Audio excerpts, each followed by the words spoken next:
네, 그런데 박근혜 정부가 유병언 회장 일가에게 청구한 비용 중에는 다소 황당한 것들도 있었습니다. 이 내용은 최윤경 기자와 짚어보겠습니다. 최 기자, 황당해 보였던 게 어떤 것들이 있습니까?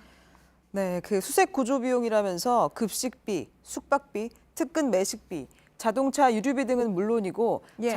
자동차 종합 검사 대금, 프린터 토너 비용, 인터넷 요금에 운동기구인 벤치프레스의 구입 비용도 청구했습니다. 또 샴푸와 남성용 화장품, 비니, 다용도 물통, 고무장갑을 살 때 들어간 돈도 세월호 구조 비용이라고 주장했습니다.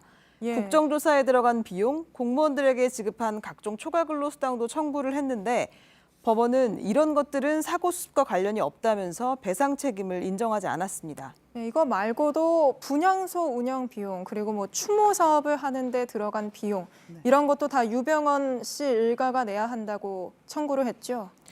네, 법원이 국가의 책임을 유독 강조한 부분이 이 대목인데요. 예. 재판부는 분향소 운영 비용, 추모 사업 관련 비용은 희생자와 유가족에 대한 국가의 애도 혹은 예우이기 때문에 국가가 부담하는 것이 맞다고 했습니다. 참사에 대한 책임을 지기는커녕 관련 비용을 한 푼도 내지 않으려는 박근혜 정부의 무책임함을 지적한 것으로 풀이됩니다. 네, 이런저런 거를 다 넣어서 유병언 일가가 배상해야 한다고 한 게 4,200억 원이었던 거죠. 네, 이 소송은 박근혜 정부가 2015년 그리고 예. 2016년에 두 차례 걸쳐 유병언 일가를 상대로 낸 겁니다.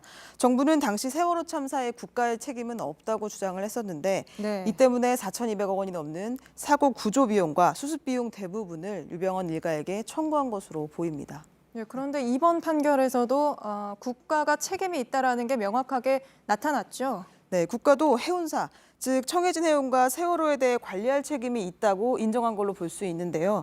사고가 났을 때 퇴선을 유도하지 않아서 피해가 커진 것도 국가의 잘못이라고 봤습니다. 예, 잘 들었습니다. 법조팀 최윤경 기자였습니다.